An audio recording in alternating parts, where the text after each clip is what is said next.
வணக்கம் நண்பர்களே. நம்ம வீடியோ போட்டு ரொம்ப நாள் ஆச்சு. பட் இன்னைக்கான ஒரு சூப்பரான ஒரு அப்டேட்டோட தான் வந்திருக்கோம். ரொம்ப முக்கியமான ஒரு அப்டேட்னே சொல்லாங்க. இன்னைக்கு வந்து பார்த்தீங்கன்னா சுதந்திர தினம். எல்லாருமே வந்து பார்த்தீங்கன்னா ரொம்ப சந்தோஷமா மகிழ்ச்சியா இருந்திருப்போம் அந்த சுதந்திர தினத்தை கொண்டாடிக்கிட்டு. பட் இன்னைக்கான ரொம்ப வைரலா போன நியூஸ் ஒரு 2 விஷயம். 2ல ஒரு 4, 5 போயிருக்கு. பட் இன்னைக்கு ரொம்ப ட்ரெண்டிங்கா போன விஷயம் என்னன்னா, தளபதி விஜய் அவர்கள் வந்து பார்த்தீங்கன்னா முதல் முறையா தலைமைச் செயலகத்தில் வந்து பார்த்தீங்கன்னா கொடியேற்றிருக்காரு. அந்த விஷயம். ஓகே. இப்படி ஒரு பாசிட்டிவா பார்த்தாலும் இன்னொரு பக்கம் நெகட்டிவா பார்த்தீங்கன்னா இன்னும் 2 விஷயம் நடந்திருக்கு. அது என்ன அப்படிங்கிறத தொடர்ந்து பார்க்கலாம் வாங்க. ஃபர்ஸ்ட் வந்து நம்ம பார்க்கக்கூடிய விஷயம் என்னன்னா, நயினா நாகேந்திரன் அவர்களோட வந்து பேசின பேச்சு தான். ஆல்ரெடி கொஞ்ச நாளைக்கு முன்னாடி தான் உதயநிதி அவர்கள் வந்து ஒரு சர்ச்சையான ஒரு சில கருத்துக்கள் சொல்லிட்டு அவரை கைது பண்ற மாதிரி போய் அங்கிருந்து தஞ்சாவூருக்கு கூட்டிட்டு போய் அது வந்து ஒரு பெரிய இஷ்யூவே ஆச்சு. அன்னைக்கு ஒரு நாள் நம்ம பார்த்துட்டு தான் இருந்திருப்போம். ஸோ இப்போ என்ன நடந்திருக்குன்னா, தமிழக பாஜக தலைவர் நயினா நாகேந்திரன் அவர்கள் வந்து பார்த்தீங்கன்னா இன்னைக்கு சென்னையில் நடைபெற்ற ஒரு நிகழ்ச்சியில் பேசும்போது சட்டமன்றத்தில் திமுக தலைவர் ஸ்டாலினை விமர்சித்து அப்பா எங்கே அப்படிங்கிற மாதிரி விஜய் அவர்கள் தேடுற மாதிரி ஒரு செய்கை காமிச்சிருப்பாரு. அதுதான் வந்து பார்த்தீங்கன்னா ரொம்ப வந்து ட்ரெண்டிங்காகவும் போயிட்டு இருந்தது. இப்போ என்னன்னா, சட்டமன்றத்தை தான் எல்லாருமே பார்த்துட்டு இருக்காங்க. டிவியில் படம் பார்க்கறத விட சட்டமன்றத்தில் நடக்கக்கூடிய நிகழ்வை நிறைய பேர் வந்து பார்த்தீங்கன்னா பார்த்துட்டு தான் இருக்காங்க. அங்கே பண்ணக்கூடிய ஒரு சின்ன சின்ன விஷயங்கள் கூட வந்து பார்த்தீங்கன்னா ரொம்ப வைரலாக போயிடுது. அதுவும் அன்னைக்கு அப்பாவை காணோம் அப்படிங்கிற மாதிரி சிஎம் அவர்கள் பண்ணது வந்து பார்த்தீங்கன்னா ரொம்ப வைரலாக ட்ரெண்டிங்காக போயிருந்தது. அப்புறம் இதுக்கு முன்னாடி அந்த மாதிரி சிம்பிள் ஆரம்பிச்சு விட்டதே வந்து பார்த்தீங்கன்னா ஸ்டாலின் அவர்களை சொல்லலாம். ஒரு டைம் வந்து பார்த்தீங்கன்னா அந்த வைகோ அவர்களோட பேச்சுவார்த்தை நடக்கும்போது வெளியே வந்துட்டு பேச்சுவார்த்தைலாம் முடிஞ்சிருச்சு அப்படிங்கிற மாதிரி ஸ்டாலின் அவர்கள் ஒரு பண்ணியிருப்பாரு. ஒரு மாதிரி இந்த மாதிரி ஏதோ ஒரு சம்திங் ஒரு மாதிரி பண்ணியிருப்பாரு. ஸோ இப்படி பண்ணதுலேருந்து அது ட்ரெண்டிங் ஆச்சு. அதுக்கப்புறம் அதையே கொஞ்சம் கொஞ்சமாக மாற்றி நிறைய பேர் பண்ணாங்க. அது ரொம்ப அந்த எலெக்ஷனுக்கு முன்னாடி வைரலாக போயிருந்தது. அதுக்கப்புறம் இப்போ வந்து பார்த்தீங்கன்னா விஜய் அவர்கள் அதே மாதிரி பண்ணி காமிச்சது வந்து பார்த்தீங்கன்னா இன்னும் சூப்பராகவே இருந்தது. அதை தான் வந்து பார்த்தீங்கன்னா ஜனநாயகன் படத்தில் கூட வந்து அவங்க வச்சுருந்தாங்க. நம்ம பார்த்துருப்போம். சரி, ஓகே. இந்த மாதிரி சிம்பிள் வந்து ரொம்ப வைரலாக போயிட்டு இருக்கும்போது நிறைய விஷயங்கள் வைரலாக போயிட்டு இருக்கு. அப்படிப்பட்ட ஒரு விஷயம் தான் சட்டமன்றத்தில் நடந்தது. என்னன்னா, அப்பாவை காணோம் அப்படிங்கிற மாதிரி விஜய் அவர்கள் பேசியிருந்தாரு கொஞ்ச நாளைக்கு முன்னாடி. இன்னைக்கு இல்லை, கொஞ்ச நாளைக்கு முன்னாடி பேசியிருந்தாரு. ஸோ இந்த பேச்சு வந்து ஒரு பெரும் சர்ச்சையை ஏற்படுத்தியிருக்கு. எல்லாருக்குமே தெரியும், விஜய் சொன்ன விஷயங்கள் அப்ப சர்ச்சை ஏற்படுத்தியது. அதை விட பெருசா இப்போ வந்து பார்த்தீங்கன்னா இன்னும் ஒரு சில விஷயங்கள் சர்ச்சை ஏற்படுத்தியிருக்கு. நயினா நாகேந்திரன் அவர்கள் பேசின விஷயம். நயினா நாகேந்திரன் அவர்கள் வந்து பார்த்தீங்கன்னா தன்னுடைய பேச்சிற்கு மன்னிப்பு கேட்கணும் அப்படிங்கிற மாதிரி பார்த்தீங்கன்னா நிறைய கண்டனங்கள் வந்து வலுத்து வந்துட்டு இருக்கு இப்போ. ஓகேங்களா. இந்த நிலையில் தமிழக டிஜிபிக்கு ஆன்லைன் மூலமாக சென்னையில் வழக்கறிஞராக பணியாற்றி வருகும் வர்தினி என்பவர் வந்து பார்த்தீங்கன்னா ஒரு புகார் கொடுத்துருக்காங்க. அந்த புகாரில் வந்து தொலைக்காட்சியில் நயினா நாகேந்திரன் அவர்கள் ஒரே நாடு 2.0 நிகழ்ச்சியில் பேசியதன் காணொலியை பார்த்தேன்.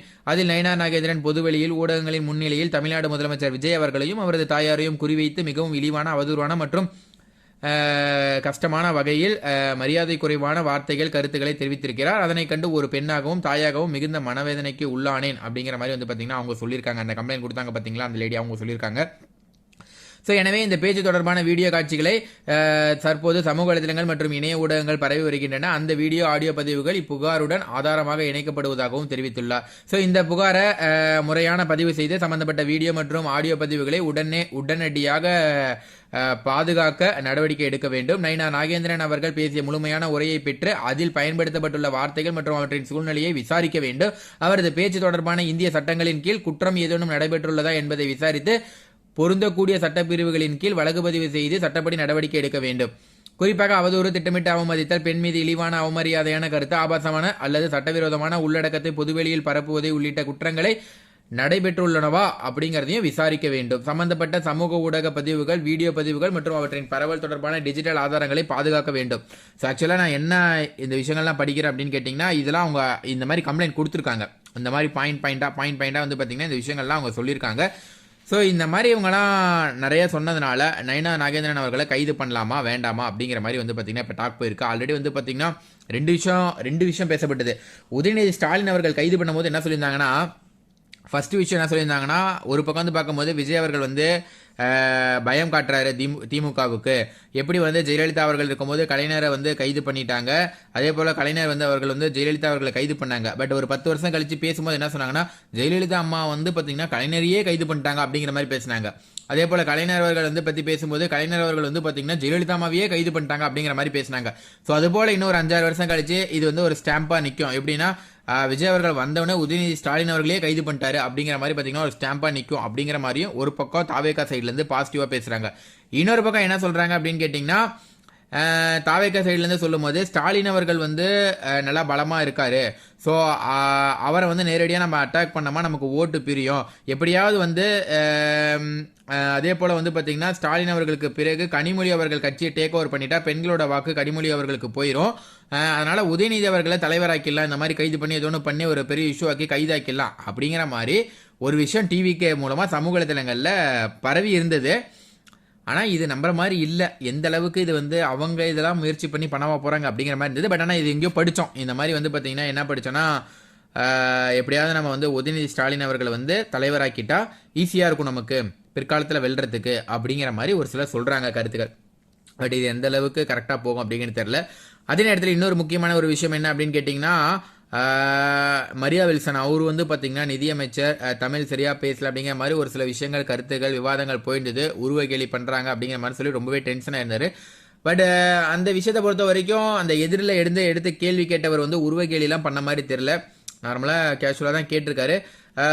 அவர் மேலேயும் வந்து பார்த்திங்கன்னா நிறைய அலிகேஷன் வந்து போயிட்டுருக்கு. அதே போல் வந்து பார்த்திங்கன்னா இன்னொரு அமைச்சர் ஒருத்தர் இருக்கார் பாருங்க, அவர் வந்து பார்த்திங்கன்னா அந்த ஏடிஎம் கார்டில் வந்து மாத்திரை ஏதோ பண்ண அப்படிங்கிற மாதிரி சொல்லி ஒரு இஷ்யூ போயிட்டு இருந்தது. இந்த மாதிரி ஒரு 2-3 இஷ்யூ வந்து தாவேக்காலையுமே இருக்குது. அவங்ககிட்டயுமே பிரச்சனைகள் இருக்க தான் செய்யுது. ஸோ இப்படி இருக்குது. ஸோ இந்த நிலையில் வந்து பார்த்திங்கன்னா இப்போ என்னென்னா எப்படி வந்து கைது பண்ணாங்க, உதயநிதி ஸ்டாலின் அவர்களை கைது பண்ணாங்கல்ல, அதே போல் இந்த புகாரை விசாரித்து இது எப்படி இருக்குது, எந்த அளவுக்கு உண்மை, எந்த அளவுக்கு நடந்திருக்கு அப்படிங்கிற விஷயங்களை கரெக்டாக பணிவோடு அவங்க மேலே குற்றம் சொல்லியிருக்கேன். ஸோ நீங்கள் வந்து பார்த்தீங்கன்னா பணிவோடு வந்து அவரை கைது பண்ணணும், புகாரை விசாரிக்கணும் அப்படிங்கிற மாதிரி சொல்லியிருக்காங்க. பட் ஆனால் ஒரு சிலர் தாவேக்காரங்க இவங்களை கைது பண்ண பிளான் பண்ணுறாங்க அப்படிங்கிற மாதிரி சொல்கிறாங்க. பட் இது எப்படி எந்த அளவுக்கு இஷ்யூ ஆகும் அப்படிங்கிறது தெரியல. கொஞ்சம் நம்ம நிதானமாக இருந்தால் தான் இதனுடைய விஷயம் எப்படி வரும் அப்படிங்கிறது நமக்கு வந்து புரியும். சரி, ஓகே. அப்புறம் நம்ம ஆரம்பத்திலே சொல்லியிருந்தோம் நம்ம இன்னொரு விஷயம் ஒன்று முக்கியமாக பார்க்க போகிறோம் அப்படின்னு சொல்லிட்டு. எனக்கு ஆக்சுவலாக வந்து பார்த்திங்கன்னா இந்த ஒரு வாரத்தில் நம்ம பார்க்கக்கூடிய விஷயம் என்ன அப்படின்னு கேட்டிங்கன்னா ரொம்ப முக்கியமானது. சங்கீதா அவர்கள், விஜய் அவர்களோட மனைவி சங்கீதா அவர்கள் வந்து பார்த்திங்கன்னா டைவர்ஸ் வந்து வாபஸ் வாங்கியிருந்தாங்க. ரொம்ப மகிழ்ச்சியாக இருந்தது. ஒரு சிலருக்கு வந்து நிறைய பேர் வந்து பார்த்திங்கன்னா மகிழ்ச்சியை தங்களுடைய கருத்துக்கள் மூலமாக தெரிவிச்சிருந்தாங்க. ஸோ இப்படிப்பட்ட ஒரு சூழ்நிலையில் திரும்ப த்ரிஷா அவர்கள் வந்து பார்த்திங்கன்னா த்ரிஷாவுக்கும் விஜய் அவர்களுக்கும் ஏதோ சம்திங் பிரச்சனை இருக்குது, ஸோ சங்கீதா அவர்களும் விஜய் அவர்களும் ஒன்று சேர போகிறாங்க அப்படிங்கிற மாதிரி நம்ம வந்து சமூக வலைதளங்களில் பார்த்தோம். பட் ஆனால் இன்றைக்கி சுதந்திர விழாவில் வந்து பார்த்திங்கன்னா விஜய் அவர்கள் ஃபஸ்ட்டு முறை கொடியேற்றுறாரு அப்படிங்கிறதுனால த்ரிஷா அவர்கள், விஜய் எங்கள் அம்மா அப்பா இன்னும் நெருங்கியவங்க நிறைய பேர் வந்து பார்த்திங்கன்னா கலந்துக்கிட்டாங்க.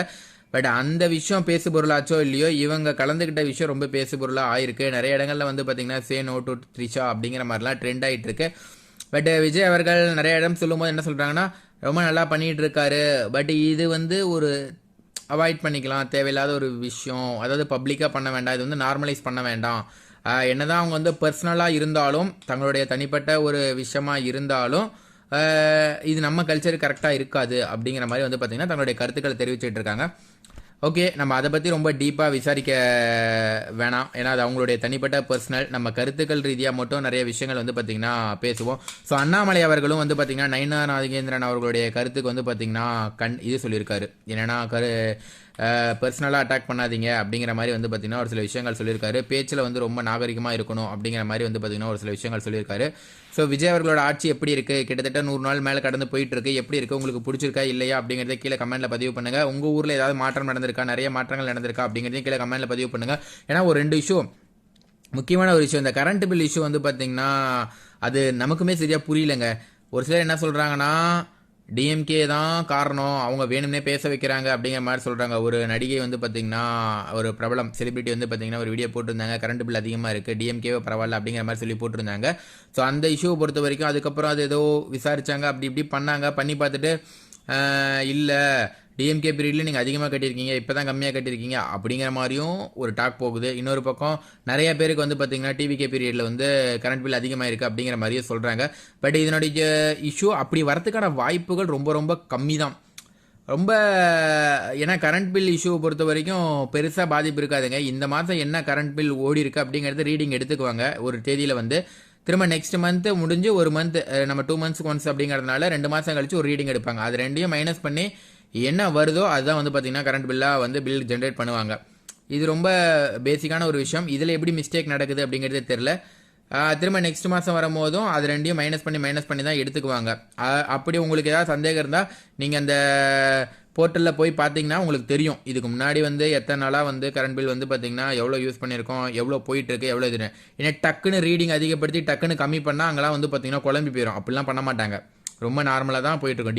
டிஎம்கே பீரியட், அதுக்கு முன்னாடி ஏடிஎம்கே பீரியடு, அதுக்கு முன்னாடி எவ்வளோ யூஸ் பண்ணியிருக்கோம் எல்லா ரெக்கார்டுமே இருக்கும். அதை நீங்கள் பார்த்தாலே தெரிஞ்சுக்கலாம். பட் அந்தளவுக்கு அது எந்த அளவுக்கு இஷ்யூ அப்படிங்கிறது இன்னும் கொஞ்சம் நம்ம பார்த்தா தான் தெரியும். பட் அதில் எதுவும் ஏமாத்துறதுக்கான வாய்ப்புகள் ரொம்ப குறைவுங்க. மேபி ஒரு நாள் 2 நாள் டிலே பண்ணி எடுக்கலாம், ஒரு நாள் முன்ன பின்ன எடுக்கலாம். 600 யூனிட் 700 யூனிட்டுக்கு மேலே போனால் ஒரு கரண்ட் பில் ரேட் பண்ணி அந்த மாதிரி ஏதாவது பண்ணலாமே தவிர, ஏன்னா யாராவது ஃபிசிக்கல் எரராக இருக்கும், அந்த மாதிரி ஏதாவது இருக்கலாம். அது போய் நம்ம கேட்டமா கூட அவங்க சரி பண்ணி கொடுத்துருவாங்க. பட் அதில் வந்து பெரிய இஷ்யூ ஆகணும் அப்படிங்கிறது அவசியம் கிடையாது. ஸோ நீங்கள் என்ன நினைக்கிறீங்க, உங்களோட தனிப்பட்ட கருத்து என்ன அப்படிங்கிறத கீழே கமெண்ட்டில் பதிவு பண்ணுங்கள். அப்புறம் முக்கியமான ஒரு விஷயம், கோவையில் கொள்ளை சம்பவம், அதே போல் வந்து பார்த்திங்கன்னா இன்னும் 2-3 இடங்கள் நடக்குது. பட் ஆனால் அது கண்டினியூ ஆகிட்டு தான் இருக்குது. அதை பொறுத்த வரைக்கும் தாவேக அரசு எந்த அளவுக்கு ஆக்ஷன் எடுத்திருக்காங்க அப்படிங்கிறது தெரியல. அது என்னமோ எந்த இதுவும் எடுக்காத மாதிரி தான் தெரியுது. ஓகே, பட் அதே நேரத்தில் வந்து பார்த்திங்கன்னா இன்னொரு முக்கியமான ஒரு விஷயம் என்ன அப்படின்னு கேட்டிங்கன்னா, லஞ்சம் ஊழல் எல்லாம் ஓரளவுக்கு கம்மியாயிருக்கு அப்படிங்கிற மாதிரி சொல்கிறாங்க. ஃபுல்லாக குறைஞ்சிருக்குன்னு யாரும் சொல்லலை, ஓரளவுக்கு கம்மியாயிருக்கு. நான் சொல்கிறது எல்லாமே இந்த 100 நாளில் என்னென்ன பண்ணியிருக்காங்க மாற்றம் அப்படிங்கிறத சொல்கிறேன். லஞ்சம் ஊழல் இந்த மாதிரி விஷயங்கள் கொஞ்சம் குறைச்சிருக்க மாதிரி தெரியுது. விவசாயிகளை பொறுத்த வரைக்கும் 2 இஷ்யூ பார்க்கப்படுதுங்க. ஏன்னா விவசாயிகளை பொறுத்த வரைக்கும் என்னென்னா, அதை நான் ரொம்ப நாளாக சொல்லணும்னு நினச்சிட்டே இருந்தேன். ஆக்சுவலாக என்னென்னா, விவசாயிகள் வந்து நிறைய பேர் வந்து கடை வாங்குறாங்க. உண்மையான விவசாயிகள் கஷ்டப்படுறவங்களுக்கு வந்து பார்த்திங்கன்னா கடை வாங்கியிருக்காங்க அப்படின்னா அதை கண்டிப்பாக 100% தள்ளுபடி பண்ணியே ஆகணுங்க. பட் ஆனால் எங்கள் ஊர் சைட்லாம் ஒரு சிலர்லாம் எப்படி வாங்குறாங்க அப்படின்னு கேட்டிங்கன்னா, அவங்க நல்லாவே இருப்பாங்க, நல்லா செழிப்பாகவே இருப்பாங்க. அவங்க விவசாயம் கூட பண்ண மாட்டாங்க, சும்மா காடு வச்சுருப்பாங்க. காட்டு மேலே காட்டுப்பட்டா வச்சு வந்து பார்த்திங்கன்னா 2 லட்சம் 3 லட்சம் அப்படிங்கிற மாதிரி வந்து பார்த்திங்கன்னா கடை வாங்கியிருப்பாங்க. அது அடுத்த ஆட்சி வரும்போது தள்ளுபடி பண்ணுறாங்க அப்படிங்கிறப்ப அவங்களுக்கு போயிடும். இது ஒரு லாபமாக வந்து பார்த்திங்கன்னா அவங்க பண்ணிகிட்டு இருக்காங்க, லாப நோக்கத்தில். ஸோ இந்த மாதிரி பண்ணுறவங்க வந்து எந்த விதத்தில் கரெக்டாக இருக்கும்னு தெரில. ஏன்னா இன்னும் நம்ம டீப்பாக போகணும் அப்படின்னு கேட்டிங்கன்னா, 10 ஏக்கர் 5 ஏக்கர் இந்த மாதிரிலாம் கூட நிறைய பேர் வச்சுருக்காங்க. ஆனால் அவங்க விவசாயம் பண்ணுறதே கிடையாது. அவங்க வேறு தொழில் பண்ணுறாங்க, சும்மா ஒரு இன்வெஸ்ட்மெண்ட்டுக்காகவோ ஒரு இதுக்காகவோ பண்ணியிருக்காங்க. அவங்க இந்த மாதிரி விஷயங்களும் பண்ணிகிட்ருக்காங்க. அதெல்லாம் கரெக்டாக களை எடுத்து பண்ணணும் அப்படிங்கிற மாதிரி பண்ணால் தான் கரெக்டாக இருக்கும். பட் அதை வந்து அந்த இடத்துல இருக்கவங்களுக்கு தான் அதனுடைய அருமை புரியும். பட் விவசாயங்கள் கடன் கொஞ்சம் தள்ளுபடி பண்ணியிருக்கலாம். ஓகே, நீங்கள் என்ன நினைக்கிறீங்க, உங்களோட தனிப்பட்ட கருத்து என்னங்கிறத கீழே கமெண்ட்டில் பதிவு பண்ணுங்கள். இந்த தகவல் உங்களுக்கு பிடிச்சிருந்துச்சுன்னா மறக்காமல் லைக் பண்ணுங்கள். இதே போல் பல தகவல் தெரிஞ்சுக்கொள்ள நம்ம சேனலை சப்ஸ்கிரைப் பண்ணுங்கள். தேங்க்யூ.